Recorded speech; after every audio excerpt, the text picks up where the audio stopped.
وزیر اطلاعات پنجاب ازما بخاری نے کہا کہ وزیر اعلیٰ خیبر پختونخوا کو لاہور میں روٹی شوٹی کھانے اور تفریح کی اجازت ہے، انہیں بد زبانی، فساد کرنے یا انتشار پھیلانے کی اجازت نہیں ہوگی۔ پنجاب یا لاہور میں سیاسی سرگرمی کی آڑ میں اسلحہ لانے کی اجازت نہیں۔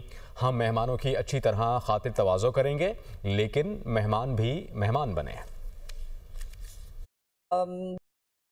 ہم خوش آمدید کہتے ہیں کے پی کے چیف منسٹر سہیل آفریدی صاحب کو۔ پچھلی دفعہ جو ہے وہ گنڈا پور صاحب لاہور تشریف لائے تھے، ان کو لاہور دکھایا گیا، انہوں نے لاہور کی بتیاں، صفائی، ترقی دیکھی۔ اب سہیل آفریدی صاحب جو ہے وہ دیکھنے کے لیے آئے ہیں، ان کو بہت خوش آمدید۔ بتیاں دیکھیں، روٹی کھائیں، تصویریں کھینچیں، پنجاب کی اور لاہور کی ترقی، خوبصورتی دیکھ کر اس سے امپریس ہو کر جا کر جو ہے وہ خیبر پختونخوا میں اس کو جو ہے وہ امپلیمنٹ کریں۔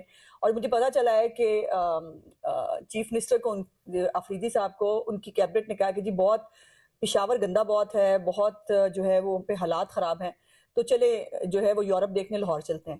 تو یہ ساری جو لوگ ہیں یہ پاکستان کا یورپ لاہور دیکھنے کے لیے آئے ہیں، ان کو ہم خوش آمدید کہتے ہیں، لیکن یہ سیاسی سرگرمی کریں، یہ تفریحی سرگرمی کریں، اور جو معلوماتی ٹرپ پہ یہ یہاں آئے ہیں وہ اچھی چیز ہے، لیکن فساد کرنے کی، انتشار کرنے کی اور بد زبانی کرنے کی اجازت نہیں ہوگی، وہ یقیناً وہ بالکل نہیں دی جا سکتی۔ سو بیہیو کریں گے تو بہت اچھی بات ہے۔